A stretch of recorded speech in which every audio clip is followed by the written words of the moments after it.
Then how are you? I think you're still muted. Okay, no, I'm not. Now you're there. And I Yeah. wanted to make sure that you were talking because you should be in the room. And I know they'll right now you can see the room and I should never be on the screen, just you.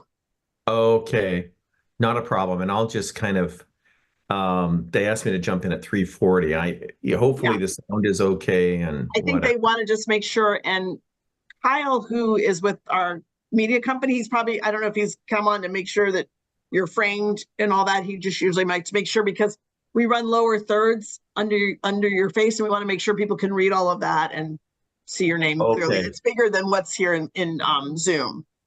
good to know. Good to know. Okay. Well, I'll just stand by and Okay. um So what I'm so going to do, I'm going to go downstairs and just let them know you're on and that make sure we can get that straight. So I'll be right back. and you're the anchor of this? I am not. It's going to be Christian soon, and I am on staff with the initiative, Bishop Tyson, but I'm not going Got to it. be on. But Christian will be on, Okay. and I'm going to. Yeah, he's on. And He's going to say hi though right now. I've Hi, been Bishop talking to Tyson. How are Christian. you? Oh, there you are, the man behind the text messages. All right, Yes, Christian, yes, good to exactly. see you. Good to see you again.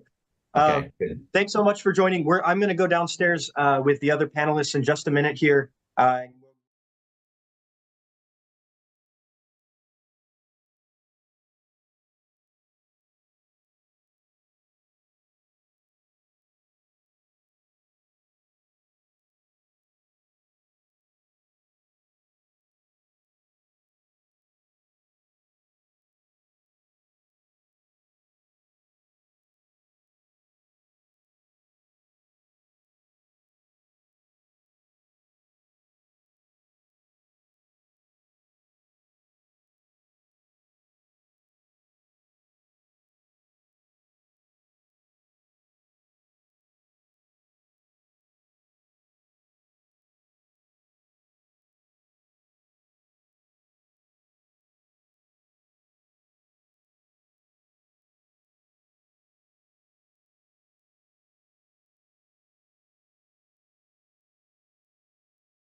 Hello, everybody. Welcome. We're so glad to have you with us here tonight and to welcome you to this Latino leader gathering on climate change, environmental justice, and Latino priorities, hearing the cry of the earth and the cry of the poor. My name is Kim Daniels, and I am the director of the Initiative on Catholic Social Thought and Public Life at Georgetown University. We are grateful to have Bishop Evelio Menjivar here today at the School of Continuing Studies to introduce tonight's dialogue. Bishop Evelio is an auxiliary bishop of the Roman Catholic Archdiocese of Washington and serves as an advisor to our Latino Leader program, and we're very grateful for that. He migrated to the United States in 1990 and has served as a priest of the Archdiocese of Washington since his ordination in 2004. Thank you for being with us, Bishop Evelio.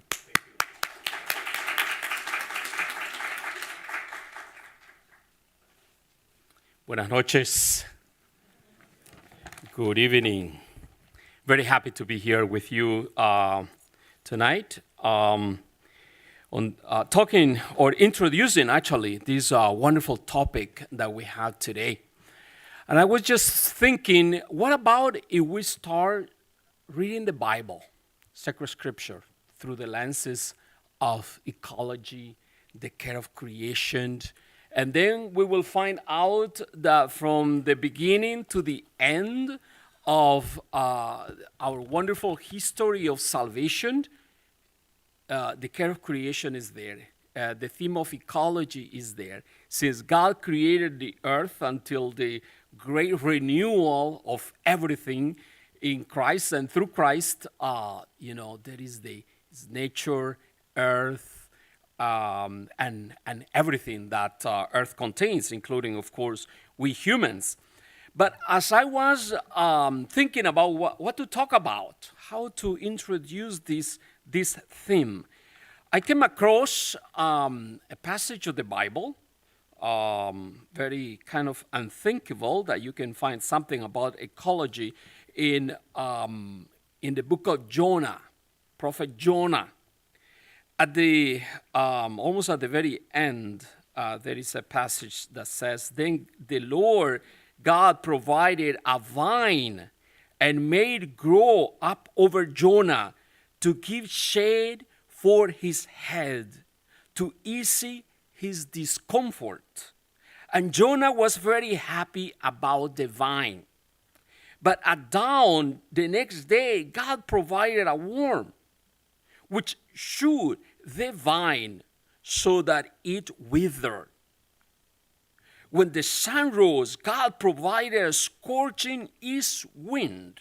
Imagine how hot that was. "And the sun blazed on Jonah's head so that he grew faint. He wanted to die and said, it would be better for me to die than to live." I think this is the cry of the earth and the cry of the poor.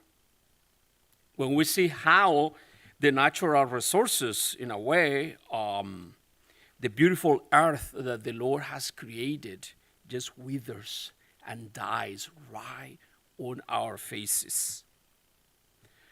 Laudato Si, Pope Francis' encyclical letter on care of our common home, it begins with these beautiful words.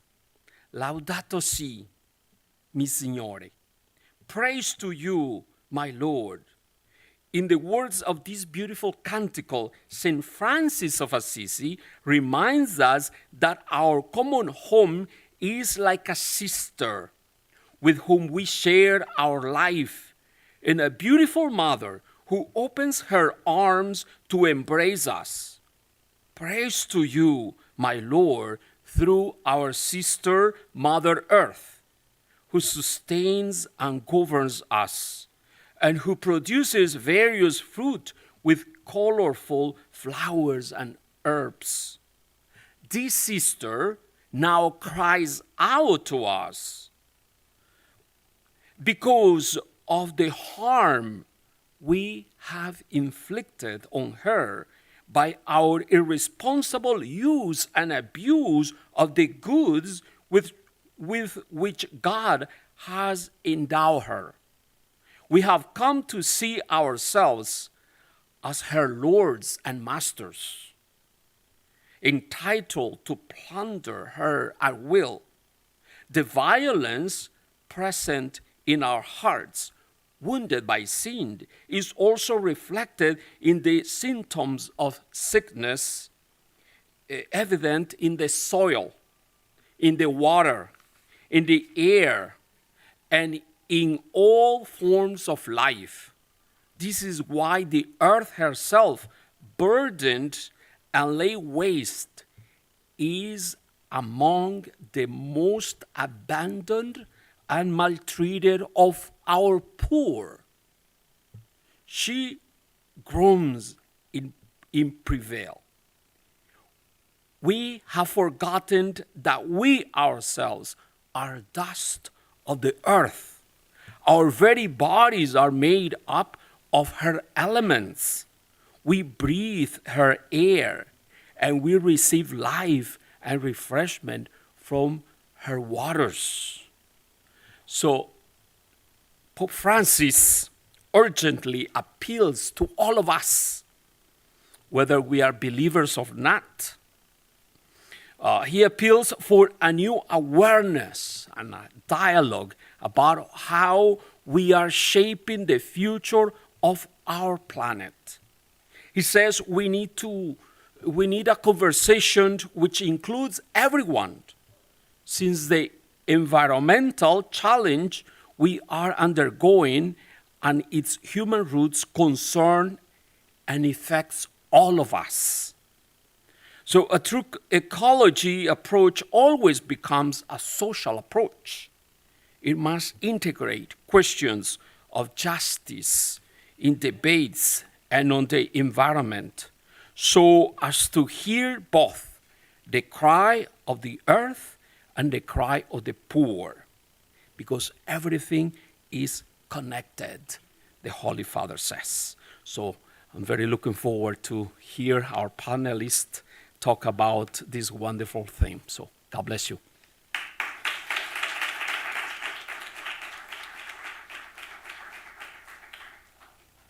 Thank you, Bishop Evelio, for those words, for your support of our initiative, and especially these Latino leader gatherings, and of course for your leadership in the church. Bishop Evelio gave the commencement address last Saturday to graduates of Georgetown's College of Arts and Sciences, and it was absolutely tremendous. He got a standing ovation. It had been raining all day, and I kid you not, the rain stopped for 20 minutes for his speech. Welcome to everyone who's joined us here today, both those of you who are here at Georgetown and the hundreds who have joined us here online. I'm Christian Sunan, the projects manager of the Initiative on Catholic Social Thought and Public Life here at Georgetown. Those online can join the conversation using the hashtag LatinoEcoJusticeGU, and we'll have an opportunity for questions from our in-person audience at the end of the dialogue. This dialogue is also being recorded, and we'll post it on our website and social media channels for later viewing. In his commencement address, Bishop Evelio reminded us that the way that we treat the vulnerable in our society is the indicator of whether we are or are not a great nation. Some of the most important vulnerabilities are also the most difficult to understand because they're widely shared. They're caused by collective decisions, and they require collective action. Environmental degradation threatens whole communities, but it especially threatens the poor and the vulnerable. This is why 9 years ago, as Bishop Evelio said, Pope Francis said in Laudato Si that a true ecological approach must integrate questions of justice in debates on the environment to hear both the cry of the earth and the cry of the poor. Social injustice is compounded by environmental destruction. This is one reason why Latino communities in the United States, who already experience a number of social inequities, are among those most affected and most concerned about the costs of climate change. In his recent interview for CBS News with Nora O'Donnell, who is a Georgetown alumna and also spoke at Georgetown's commencement ceremonies this past weekend, Pope Francis said that protecting the planet is the most pressing issue of our day. The earth is the future, he said. It is life. Today, we'll discuss how Latino communities in the U.S. experience environmental crises, how they're responding, and the role of the Catholic community. We have 4 impressive leaders who are here to talk about exactly this. Silvia Foster-Frau is a national investigative reporter at the Washington Post. who explores how local, state, and federal governments serve our country's diversifying population, as well as the effects of America's changing demographics. Silvia also was recently awarded the Pulitzer Prize, along with others at the Post, for their exceptional reporting on the AR-15 and the destruction it's caused and mass killings in the United States. Thank you, Silvia, for your work, and also congratulations on this well-deserved recognition of it. Thank you. Elena Gauna is the Chispa Communications Director at the League of Conservation Voters. She's held communications roles at other nonprofits and governmental agencies, including the Catholic Climate Covenant, Unidos US, the Center for American Progress, the National Association of Hispanic Journalists, and the U.S. Department of Housing and Urban Development. Mark Hugo Lopez is the Director of Race and Ethnicity Research at Pew Research Center. He's an expert on Latino politics and culture, global and domestic immigration, and the U.S. demographic landscape. And finally, Bishop Joseph Tyson, who's joining us live and online from Yakima, Washington, where he serves as bishop. He's the Episcopal Liaison for the Catholic Climate Covenant and is the chair of the United States Conference of Catholic Bishops Subcommittee on Pastoral Care for Migrants, Refugees, and Travelers. So to get us started, we'll start with a question for all of you. We'll start with you, Mark. Why are environmental issues particularly important to Latino communities in the United States, especially now? So our surveys of Latino adults over the years have shown that they're more likely to be concerned about environmental issues than other Americans, and particularly because they say these are impacting their communities. So 3/4 of Latino adults say that their communities are impacted at least some by environmental issues. What are those issues? Well, they're really local issues in many ways. It's about air pollution. It's about water pollution. 70% of Latino adults point to those as being issues in their local communities. Too many landfills or too much trash. It's also something that more than 70% cite as an issue. And what's striking here is that Latinos are more likely to say that their communities are being impacted by this than other Americans. In fact, much more so, with immigrant Latinos most likely and younger Latinos most likely to say this, along with Democrats as well. You've asked about some of the other issues, and I think it's important to think about where do Latinos place climate change as a policy priority for both the Congress and President to address.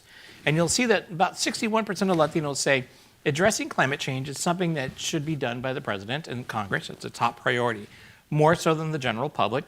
But it's not the top priority that they would put before Congress this year. In fact, the economy, the job market, inflation actually rate much higher as issues for Latinos than climate change or addressing global climate change. That, I think, is both very interesting and important. So the story is one of a lot of concern, more so than the general public, a lot of local impacts on a whole range of issues, but other issues nationally might be placed higher for Latino families and Latino adults than, say, issues like climate change. Great. Silvia, on to you. Why are environmental issues of particular importance to U.S. Latinos, especially now? Yeah, I was thinking about that question, and I think one of the best examples is actually in my own family. My family is from Puerto Rico, and my grandfather weathered Hurricane Maria, which hit the island in 2017. And so there you had an example, one of changing weather patterns and climate change. Hurricanes in particular, right, affect very Latino areas, both in the US mainland and obviously in Puerto Rico. And then on the back end of that, my grandfather, who has now passed away, there were 6 months where his home had no electricity. So then on the other hand, you have the question of how much is our government willing to invest in Latino communities and in Latino issues, right? In Puerto Rico, they really struggled to get infrastructure back into those communities. I mean, imagine being a 90-something-year-old man spending with 6 months without electricity. Luckily, long story short, like, he was not in the island at the time, but my uncle was traveling with a machete just to go get like FEMA rations forever. I mean, so those kinds of stories, right, are happening in communities across the country. And I think looking at both kind of the environmental effects on the communities and also our government's response, especially when it happens in predominantly Latino communities and Black communities and Asian American communities, is really important and relevant now, especially ahead of the election where Latinos, who I think they said like 4 million more Latinos will be eligible to vote this year, will be weighing in on who those elected officials are that control that kind of funding for their communities. Elena, same question to you. Why are environmental issues of particular importance to U.S. Latino communities? Yeah, I think for a lot of our communities, it's literally a matter of life and death. And while climate change is here, it has been here longer and felt more deeply by communities that are Latino in the U.S. And when I think about like some of the states we work in right now dealing with extreme heat, and then not being able to afford the high cost of getting out of that heat, and then because our society needs more air conditioning or more travel, then we need more oil. And where are those refineries put? They're put in our neighborhoods and communities that are not always able to stop the refineries from coming, or LNG processing plants, or what is it, like ammonia, green ammonia. So it's like circular.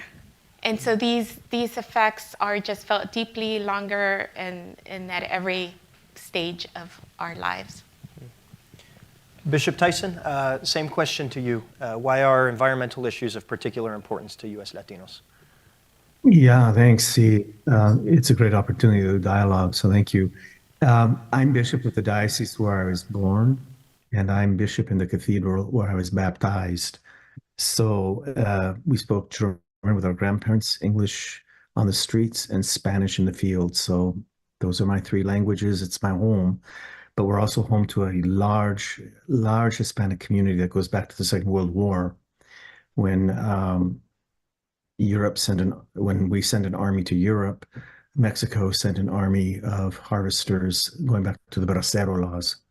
We're about 75% Hispanic across the diocese. Most people go to Mass in Spanish. It's largely agriculture. A large part of my diocese is undocumented people, and they're very vulnerable, working in the fields, taking in the smoke from the forest fires, exposure to pesticides, and then labor practices that are not always fair.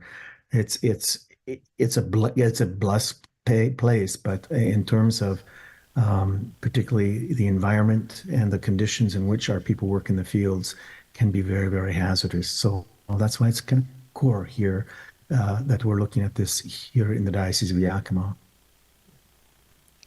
Well, Mark, let's turn back to you now and give us a little bit more of a kind of a broad overview of what we're talking about here. You're the Director of Race and Ethnicity Research at Pew. You're a researcher. You're not here as an advocate or a policymaker. And you and Pew are the sources of some of the best data that we have on U.S. Latino political attitudes, opinions, and demographics, including this leading study on Latinos' views of climate change and environmental issues. So how do U.S. Latinos relate to and think about environmental issues, especially climate change? What do the data tell us? And what are some of the most important trends and findings from your research? So as I was saying earlier, a lot of it is local. It's the impacts that people are seeing in their local communities around air pollution, water pollution, around garbage and trash in their neighborhoods. But I'd also say that Latinos are more likely than the general public. So like about 2/3 of Latinos will say that climate change is being caused by human activity. That's something that they're more likely to say than the general U.S. public. Interestingly, among Latinos, as I mentioned, immigrants are more likely to see climate change as a challenge for both the nation, the world, but also their communities than U.S.-born Latinos. But interestingly, Republican Latinos and Latino Democrats have different and opposing points of view on just about every single issue around climate or around anything having to do with environment and environmental policy. That, in many ways, is just like the general U.S. public. Republicans are less supportive and less of the view that climate change is actually happening. Democrat Latinos are more likely to say that that is the case or something that is occurring. Finally, I want to say that many Latino Catholics hold pretty strong views about the importance of the earth and how it is important to protect the earth, just like many other Catholics do and just like many other religious Americans do. And interestingly, 3/4 of Latinos who are religiously active tell us that they hear about climate activism in their sermons where they go to church. That is really interesting. Now, not everybody is Catholic. That's not all Catholic. That includes people who are non-Catholic as well. But that's much higher, almost double what we see for other Americans who are religiously active and yet are not hearing messages about climate activism in the sermons from their churches. Okay. And how does that relate to let's say other ethnic groups? How do Latinos? You talked a little bit about it being, their opinions are similar to those of the broader population. On some things, yeah. Are there certain places where they might differ, or certain places where you see the attitudes being particularly kind of tied to the Latino population? Again, it comes back to when it comes to what's happening in their local communities. Latinos are more concerned about environmental degradation that's happening in their communities than the general U.S. public. And that's a pattern that's true across all different kinds of environmental degradation you might see in a local community. But that hyper awareness and hyper engagement about what's happening in their local communities is something that seems to distinguish the Latino population from Black, Asian, and white Americans in our surveys. And I think that's really interesting. That's quite striking. And also on the top priorities for Congress to address, Latinos are more likely than whites, Blacks, or Asians to say addressing climate change should be a top priority for the president and Congress. Even if it isn't a top priority overall for them, they're more likely to rate it higher in an issue list than, say, white, Black, or Asian Americans. Great. So Mark was just telling us about how U.S. Latinos see a lot of these issues as local issues. You've obviously covered a lot of this. You're one of the most informed and respected journalists on changing racial and ethnic demographics in the United States, and we're very happy to have you with us. One of your more recent stories was about the water crisis in Sunland Park, New Mexico, where the water was contaminated with dangerous levels of arsenic that led to health issues for much of the predominantly Latino population. Can you tell us a little bit about what happened in Sunland Park, both now and I understand there were some issues with environmental degradation in the past, and what are the larger implications of this story for the way that Latinos live throughout the United States?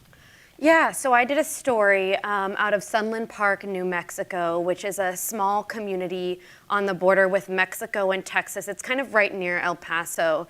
And their story started, I came to find out when I went down there and I got to know some of the activists and residents who had been there a long time, that the city's story of kind of environmental fights and justice began back in the 1980s, like soon after they were incorporated as a city, where there was a landfill and an incinerator over their water source.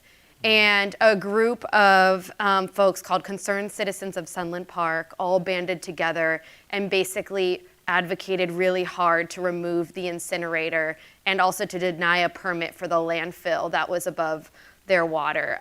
They were seeing all sorts of strange things. There were, I saw old newspaper clippings of images of worms coming out of their tap because there were holes in some of the water tanks. There were reports of babies being born with like partial or no brains, like very absurd things going on in this community. And they advocated really hard, and they got some folks who flew in, and they ended up being able to remove the incinerator from that town.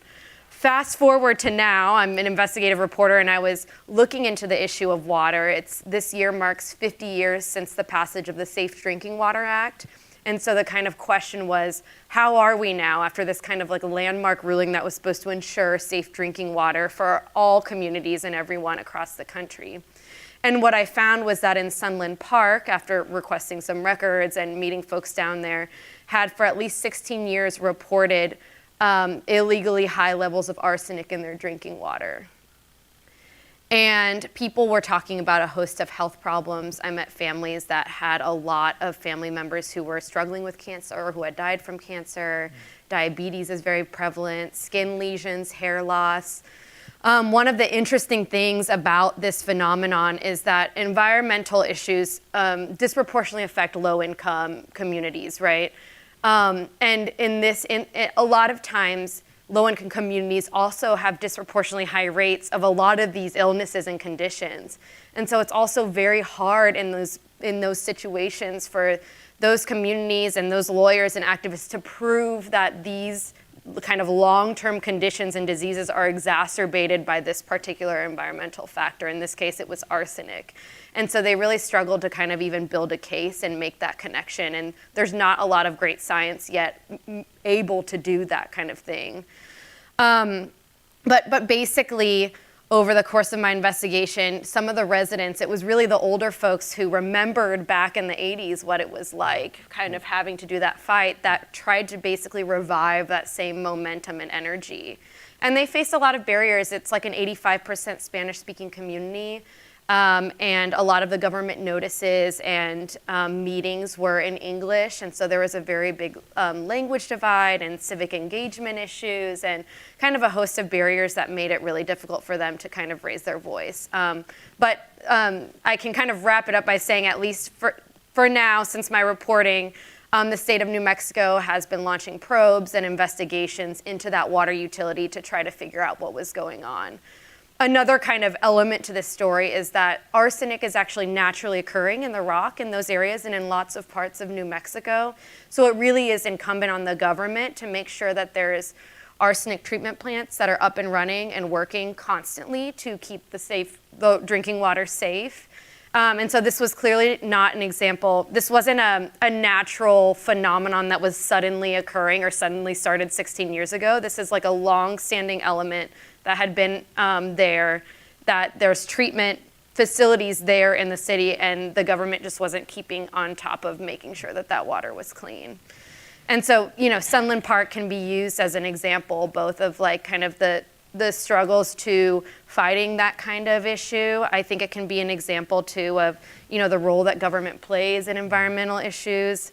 And it also, some of my reporting kind of got into these EPA standards for contaminants and toxins in all sorts of elements, including water, and how those standards are kind of crafted both in the interest of public health, but also in the interest of the cost it would be to the utility to regulate it, and also at the technology available at the time.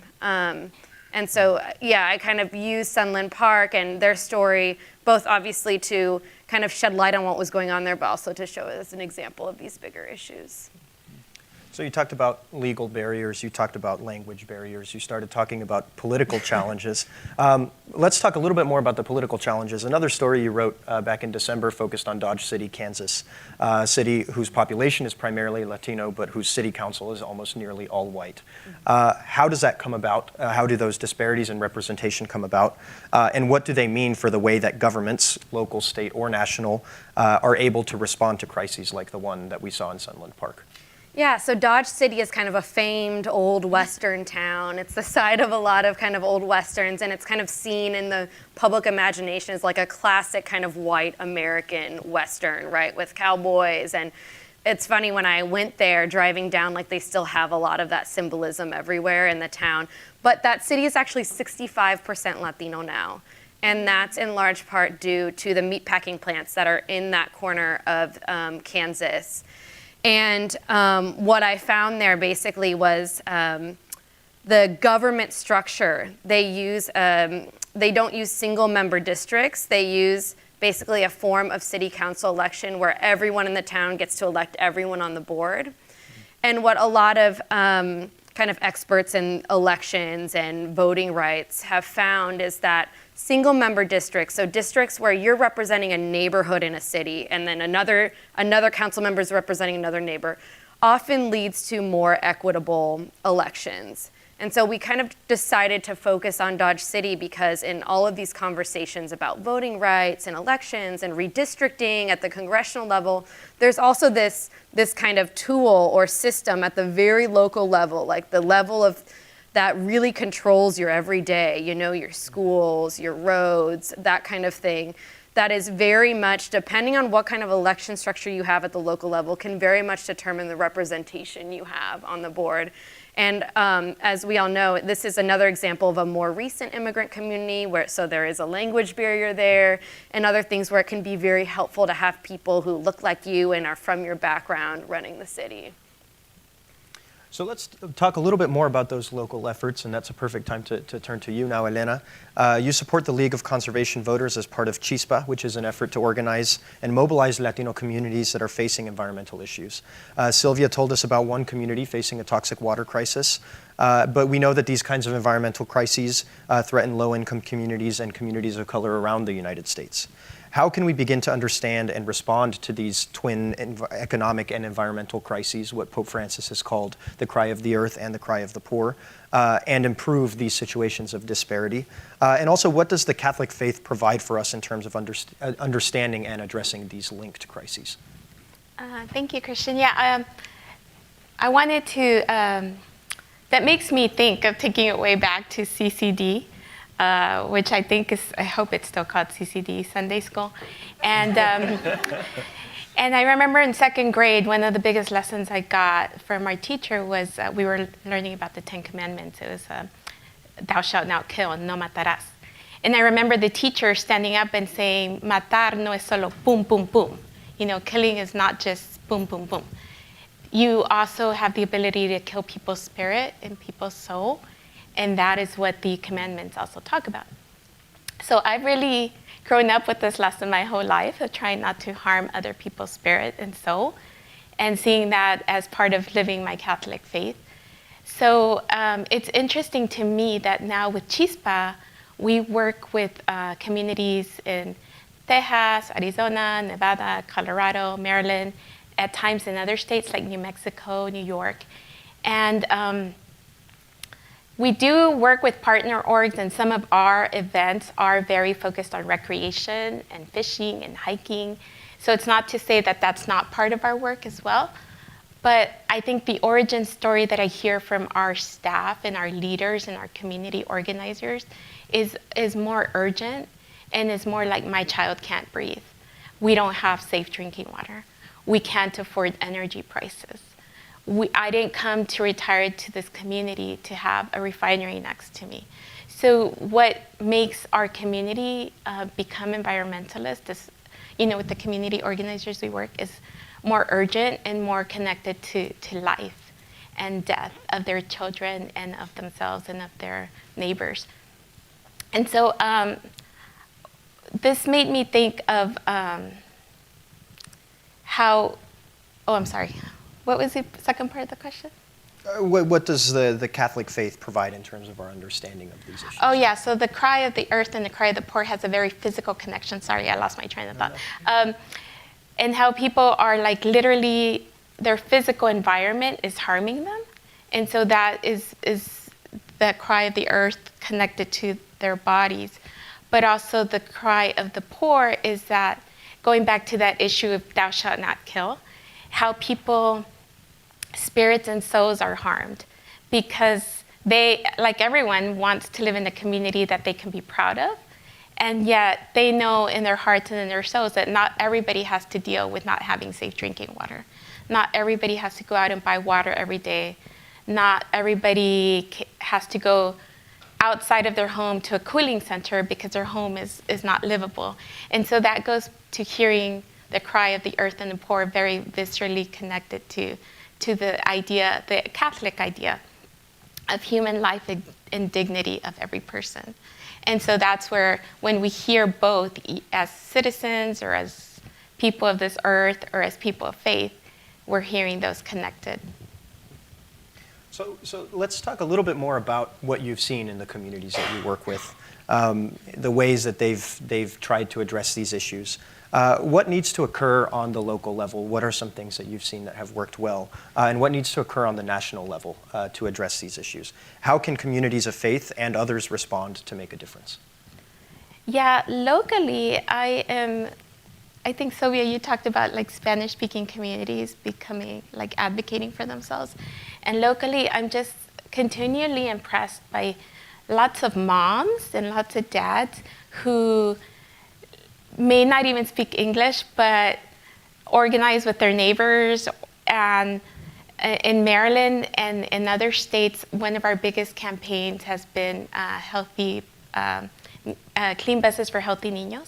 And it's changing diesel buses into electric run buses, because children, when they stand there, like in Maryland, our organizer once said, every family we talk to, basically their children have asthma.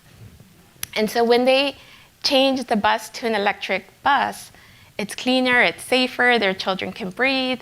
And the mom told me, like, my child can breathe now. And she was one of the activists. And I see her, and she's just amazing. It's like your lady, if you grew up in a Latino community, who sells Avon, right? And she's, instead of selling Avon, she's doing like, or getting more and more organizers to then bring more and more organizers. So at the local level, that's what it takes. It's like, what's in front of me? How do I organize?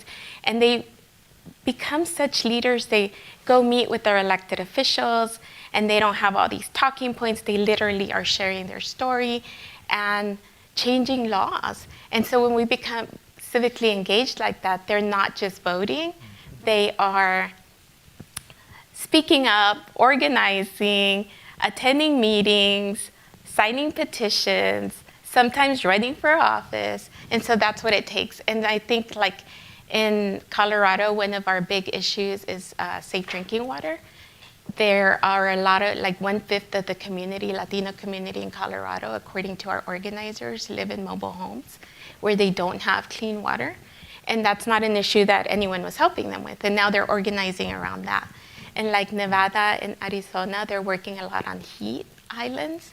And what we can do right now is we have the biggest opportunity under IRA, the Affordable Clean Energy Plan, to get grants to green your community, grants to make your home solar, grants to get, or rebates and tax credits to get electric vehicles. All of this leads to green jobs. Like, I don't know if people know, but like almost 1/5 of clean energy jobs are taken by Latino workers, and that's making their families like have a decent living. So right now, right here, we have like a historic opportunity. And so what we're doing with our organizers is for them to know about this and let their community know about this, so that they can get like trees. What Father Evelio was talking about, the story of Jonah and trees, like literally trees can make your community healthier. And so that's basically it right now. I feel like I had something else to say that I can't remember that. So, but the IRA is the biggest thing right now. Well, Bishop Tyson, I know in your diocese there's a lot of these kinds of efforts going on. You serve the Diocese of Yakima, Washington, which has a large Hispanic population, especially a large immigrant farm worker population, and an economy that relies very heavily on agriculture. You're also a preeminent leader among the bishops on climate issues. Why have you chosen to focus your ministry on these aspects of your diocese? And how is all of this connected? In your diocese, how do immigration, farm labor, and environmental justice come together in the communities that you serve? And how does it shape the life of the church in your diocese? Yeah, well, that's a big question. Thank you. I wouldn't necessarily, I'm preeminent. I'm from Yakima. I'm a bit of a backbencher. People want to know where Yakima is, and I tell them it's the center of the universe and a carefully guarded secret. But with that said, let me just kind of anchor this in a story. I mean, no labor, no immigrants, there is no food on your table. It's that simple. Without immigration and our farm labor, you wouldn't have any apples or cherries. You know, I mean, how does this pull together? Let me just kind of anchor this in a story. During, you probably heard about the big heat dome that we see in the Pacific Northwest. We literally, there's a town, Bridgeport. We have no masses there in English.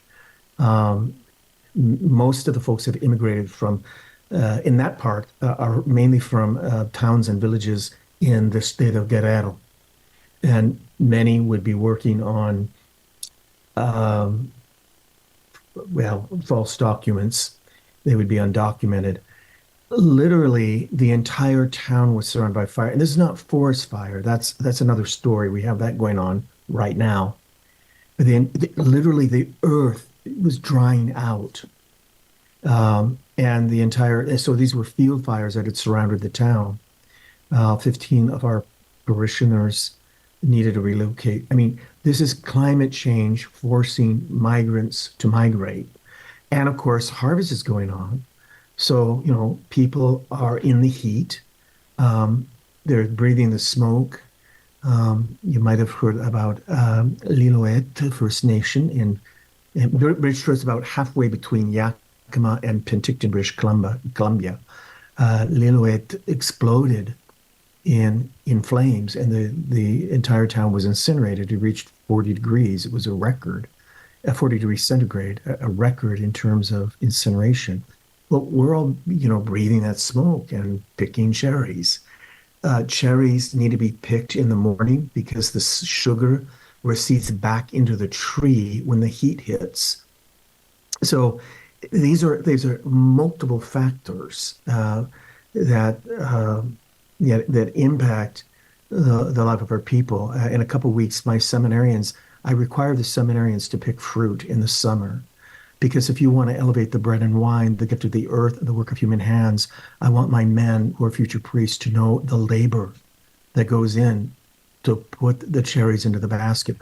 My mom's first cousin, one of my cousins, was a cherry farmer. He died during COVID in his 80s. But this is our life. No farm labor, no care for the environment. We will not be able to eat. I don't use the word climate change a lot in English. I tend to use the word growing season, and I try to get people to think through, especially our older Anglophone farmers. Tell me when cherries came in 40 years ago, and they'll say, oh, about 4th of July. When are they coming in now? June. I mean, I'm looking for ways to wedge this climate crisis open that are graspable for everybody, both the Anglophone community as well as the majority Spanish-speaking community in the diocese. So those are just a couple of items I would just put on the table. Most people think that my ethical sense comes from Catholic social teaching, but it actually comes from Latin American hip hop. There's a rapper from Chile, Luanco, who has this beautiful line in one of his songs where he says, "No te olvides que debajo del concreto está la tierra, más que bella todos los que comen bien en ella." Don't forget that under the concrete is the land, more than beautiful, all the people that are nourished by it. And he's part of an indigenous group in Chile, the Mapuche. And I met a priest from Chile who told me that whenever he ministered to the Mapuche, the penitential rite at the Mass included turning to every cardinal direction and apologizing to the land. There's a deep spirituality in exactly what you're saying, Bishop Tyson, this connection to the land that nourishes us. And so to talk a little bit more about that spirituality, 9 years ago this week, Pope Francis released his powerful encyclical Laudato Si. How has that letter changed you and your people, and how should it challenge the Church in the United States as we face the crucial choices on climate change and other environmental issues?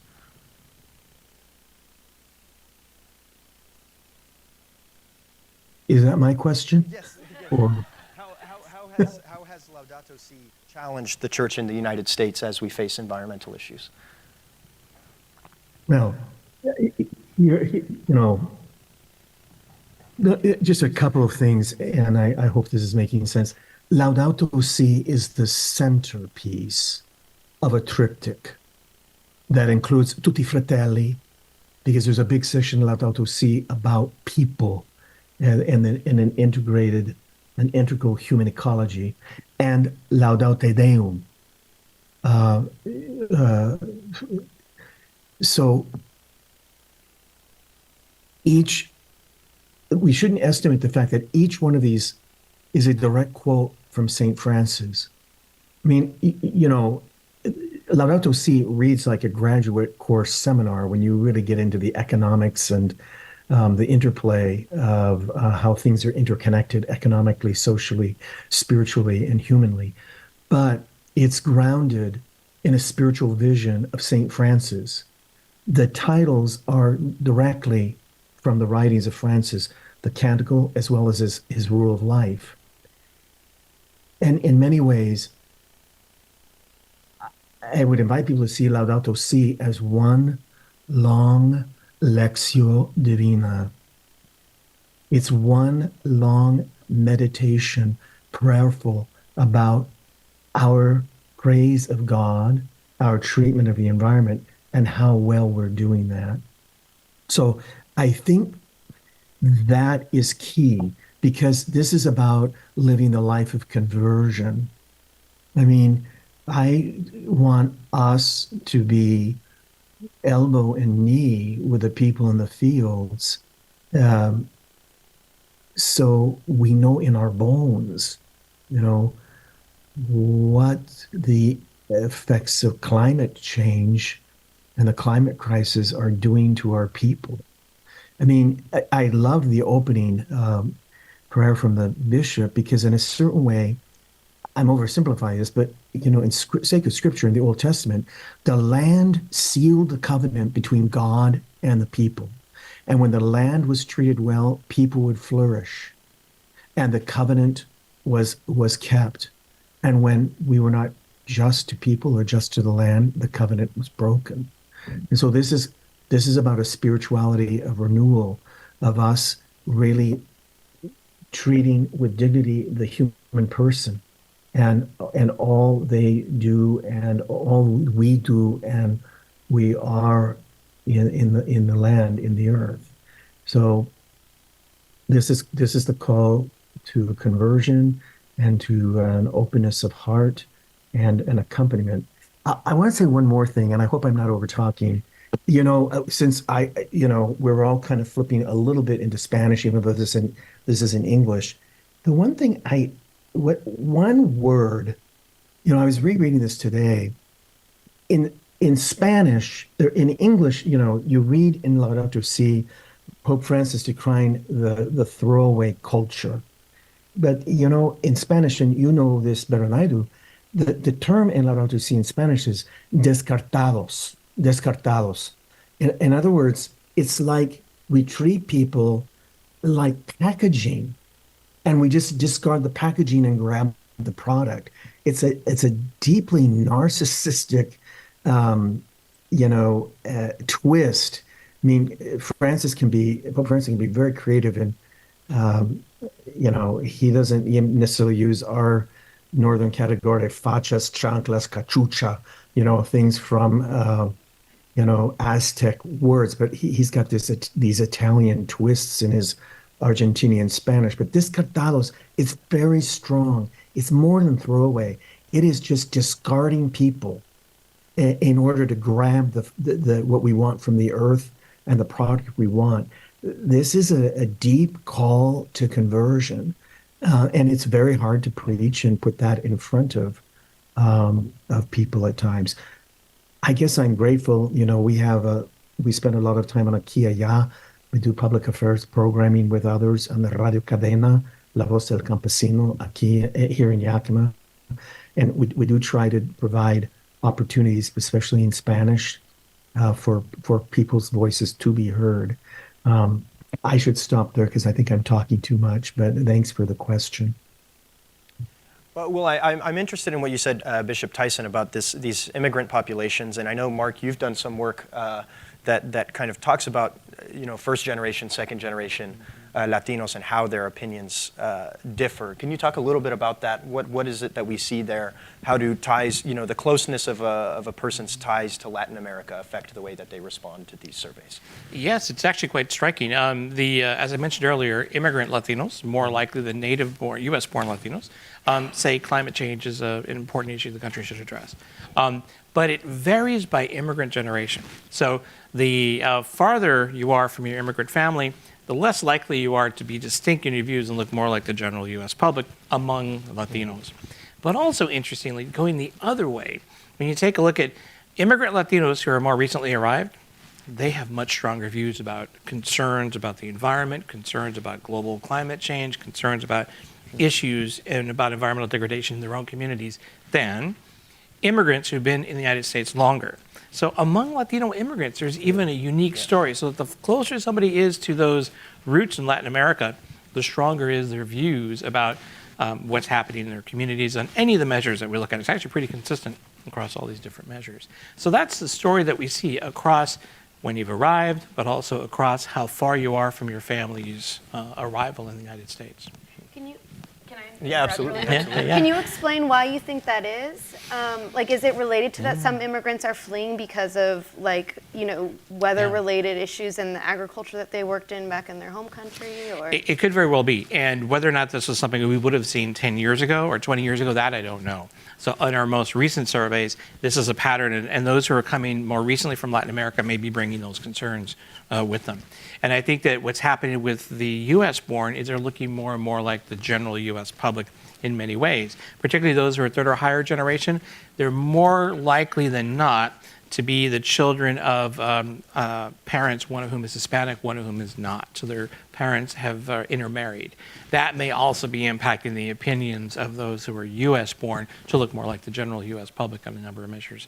We even see when it comes to religious affiliations, since we're here talking about religion, you will see, for example, that U.S.-born Latinos, particularly those of third generation, are maybe grew up Catholic, but have left and say they're unaffiliated. But they look an awful lot like other young Americans in terms of their religious affiliations and also attitudes about climate change, et cetera. So that unique Latino attentiveness to environmental degradation as an issue kind of fades a little bit as you go into later generations, but it doesn't go away, just that people look more like Americans generally. A question maybe for Elena and Silvia, if you've had any experience with this in the communities you've worked with, and then maybe we'll go to Mark after once again to see what the data tells us. Do you notice a difference in the way that Latino communities engage with environmental issues, like direct environmental degradation? There's an incinerator going into their community, or there's pollution affecting their kids, versus kind of the distinct and broader issue of climate change. Is there a difference in the way that these communities relate to that? Maybe we'll start with Elena and then Silvia, if you've seen that in your reporting. Yeah, I think what we've seen generally with all our states are that parents are very immediate concern for their children and their family. And then older parents too, like grandparents being really worried, and at that age not really having the energy, and it feels unfair that they're the ones that have the burden of having to be the organizers and be the ones, because they should be resting, but they're the ones who are very active. And I think as their kids grow up and go to college or go to high school, or then they also become advocates more on that climate change, that bigger issue. And so it's kind of at different levels and a circular thing again. Yeah, I was kind of going to say the same thing, basically, just anecdotally from what I've seen. I think, too, so much of the Latino population is young, the young population. And so I think as also that cohort of 18 and under gets older, we're going to see that more and more reflected in elections and in the voting booths, because that population is, and yeah, you've probably seen it in the actual research. As you mentioned earlier, the additional 4 million Latinos are eligible to vote this year compared to 2020. Most of that has come from U.S.-born young Latinos coming of age here. About 3 million of that 4 million are young people born here. And when you look at the U.S.-born Latino population, half of it is under the age of 20. So a lot of change is to come, and a lot of impact is to come, but it really just shows how young this population is. For white Americans, the median age is about 44. For Latinos, overall, it's about 30, but for U.S.-born, it's 20. That really shows you how young this population is.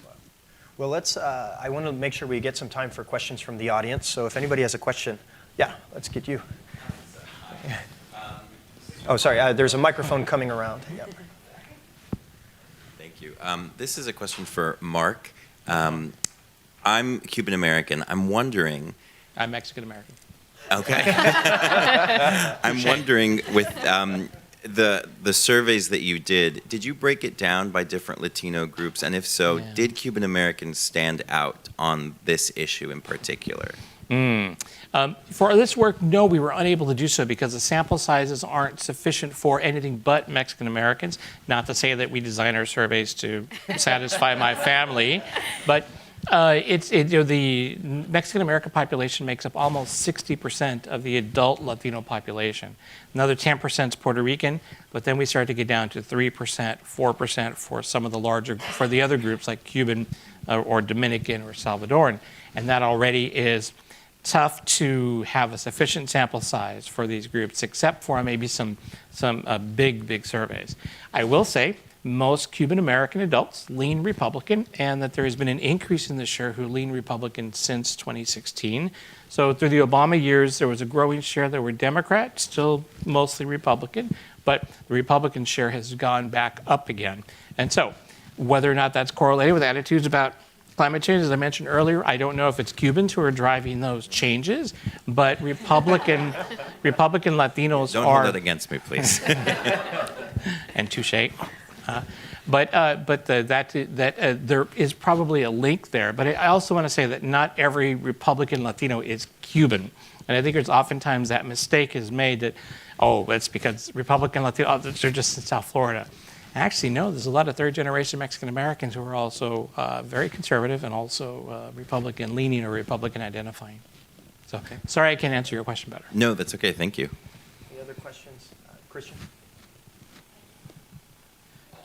Good evening. My question is, since many of the Hispanic Americans that are living in the United States, as we've talked about, many of them are undocumented and don't have the opportunity to vote and to affect, elections and from a deeper way policy changes, how does that communication look like inside of the Latino community when it comes to that their children and grandchildren are now voting eligible citizens?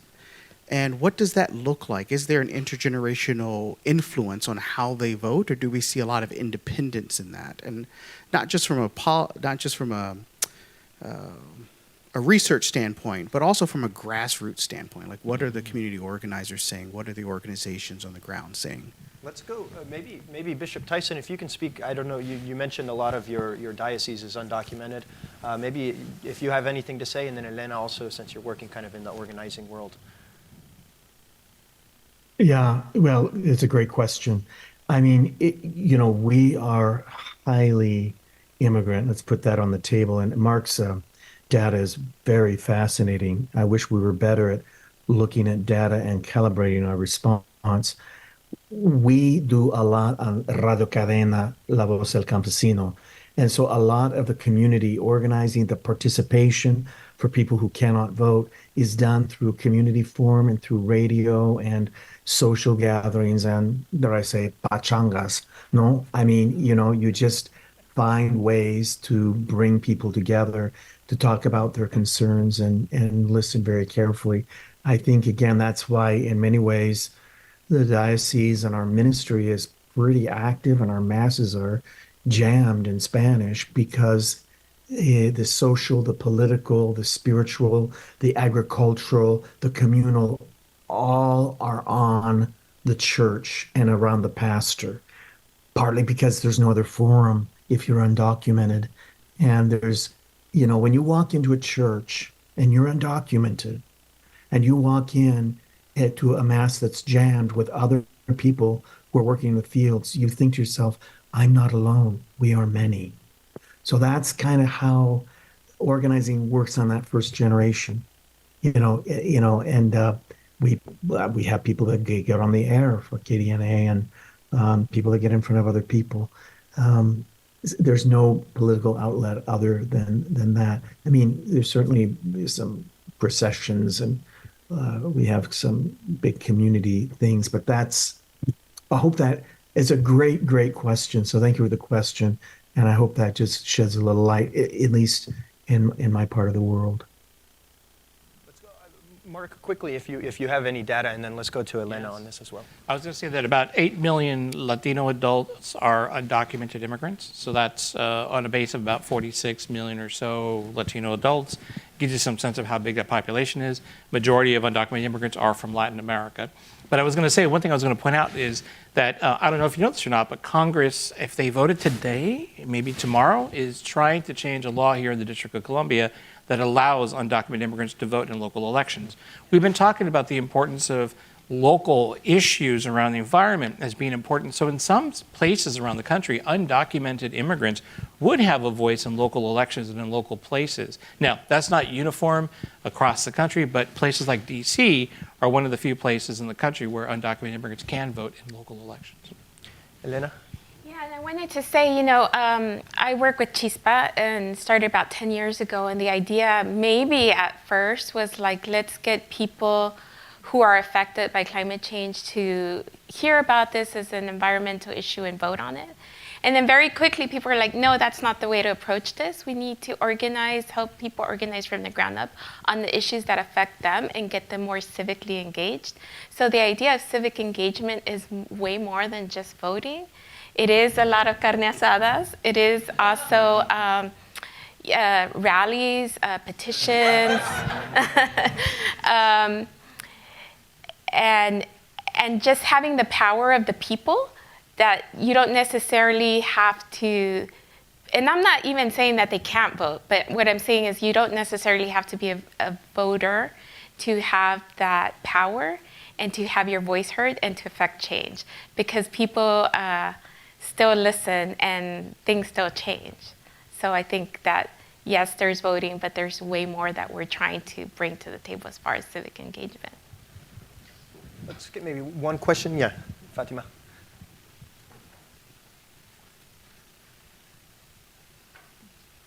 Well, thank you so much for coming and sharing your wisdom with all of us. My question is really, so my dad he was a campesino when he was in El Salvador and then immigrated here. And the backstory is basically when plants die in our home, he is the green thumb in our family. So he is the one that's restoring all of our plants in our family and in our church. And so my question is mainly is there any way in where campesinos or immigrants that are coming from El Salvador or Mexico or from anywhere really, are they giving the space to even share their own wisdom within their communities and within local governments or even in Senate or in Congress? I don't know if you have any information on that or how we can project their voices because they know our earth. Can I just? Oh, yeah. Can I add something to that? Sure, yeah, sure. My question is kind of adding to what she asked. So for those immigrants that just got to the country, how or if there is any initiative that we can actually share with them and make them part of the solution instead of adapting to a system that have weakness. Great. Thank you. So we'll start maybe with the first part of the question. And Silvia, I know you've reported on some communities where a lot of these cultural practices are, or where the population wants to raise up these cultural practices where there's big changes in demographics. You wrote one story about a year ago about Compton where this was prevalent. Maybe you've heard some stories that might address what Fatima had asked first. Yeah, you're saying like ways to get his skill set, like kind of put it to use in a bigger context than just in your home, basically. Yeah, I mean, I'm not a community organizer, though I've reported on a lot of community organizations. So, I mean, one I think is definitely like finding your people, right? Going to church, going to like community centers where you can kind of start getting involved and find your way in. Though my first reaction when you were talking is, I'm coming from the journalism perspective, like we also need to be telling more Latino stories, right? And the stories of the people who come here and are contributing to the country. And a lot of that comes back to also having more representation in newsrooms so that there is that perspective to know to seek out those voices and those people, whether it's regular everyday people that are doing interesting things or have an interesting skill set or starting a new organization, or if it's like Latino scientists or, professors and like all the different ways that our community contributes. I think there is a dearth in media of uplifting and really showing that, like equally reflecting back the contributions. Elena, maybe we'll go to you, especially on that second question, and then we'll wrap it up after that. Oh, yeah, I wanted to say that, we always have the jokes, right, that our parents were like the original environmentalists, like they save all the bags, and our dads never turned on the air conditioning. And I do think that giving people voice is really important. Like one of the campaigns they did with Chispa, Nevada, where the PUC, the Public Energy company there has raised rates like 5 times in a row, and people can't afford their power anymore. And so people like simply Jose, right, said, I have to pick between medicine or food or my electricity bill. And so that power that Jose brought with his story to this big issue brings it home. And so I think it's really important to validate those voices and to have that representation in those real stories. Yeah. Thanks. Well, so as we wrap it up, let's get one more question to each of you.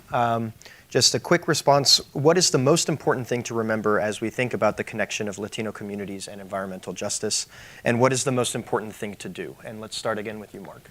Latinos are poised to be leaders in their communities and nationally on environmental issues. Great. Silvia? Oh, man. I think it's important to look in the places that nobody's looking and see that the power of community can really make change in ways that nobody expects. Elena? I think seeing people and seeing the obstacles that they have that you may not have and accompanying them with those and listening to their voices on what the solutions they want for their community and lifting up those stories and people. And Bishop Tyson? If I had to, the most important thing to remember as we think about the connection of Latino communities and environmental justice? yeah, if I had to say in one word, it would, from Pope Francis, it'd be encuentro. I think the two things that need to happen to follow up. One, I think we have to physically go out and pick fruit and clear tables and cook food and be side by side to know what the voice is we're hearing. And second, we have to create safe environments, especially for the undocumented, to be heard in ways that respect their, how do I say this, their status, because they're vulnerable and don't necessarily want to be in front of a television camera or limelight. So to look for those community opportunities to give voice. But it starts with us physically accompanying and walking and working with them in the kitchen, in the field, in the harvest. That's key. Encounter. Well, thank you. Thank you, Mark. Thank you, Silvia, Elena, and Bishop Tyson. And thank you, all of you, for joining us for this important conversation. Just a reminder, this discussion was recorded, and we'll post it on our website and on our social media channels in the coming days. And we have follow-up resources from this discussion posted there, too, if you want to check those out. We hope you can join us for 2 upcoming dialogues in June. The first is on June 4th at 7 p.m. We'll have a dialogue on Georgetown's main campus to discuss the Civil Rights Act of 1964 after 60 years, challenges and questions for voters in the nation in 2024. We'll have author Jim Wallace, Diane Russ-Tierney from Georgetown's Racial Justice Institute, Sister Cora Marie Billings, a trailblazer for racial justice in the Catholic Church, and Kesley Janvier, a Georgetown student who leads the university's NAACP chapter. And then on June 18th at 7 p.m., we'll be joined by author Ta-Nehisi Coates, CNN's Jake Tapper, award-winning journalist Amanda Ripley, Claire John Gravet from Religion News Service, and Eric Wemple from The Washington Post to discuss the vocation of a journalist in a time of testing. They'll reflect on lessons that they learned from their mentor and our initiative's founder, John Carr's younger brother, David Carr, who is the late media columnist of the New York Times and encouraged each of these journalists at the beginnings of their careers. So please visit our website for more details on these gatherings. I want to make sure to thank my colleagues, Kim Daniels, John Carr, Kim Mazik, Anna Gordon, and Ana Cuadra, for all of their help putting this together. For those of you who are here with us in person, we can continue the conversation upstairs over food and drink, so make sure to come upstairs for the reception. And then finally, please join me once again in thanking Mark Hugo Lopez, Silvia Foster-Frau, Elena Gauna, and Bishop Tyson and Bishop Evelio.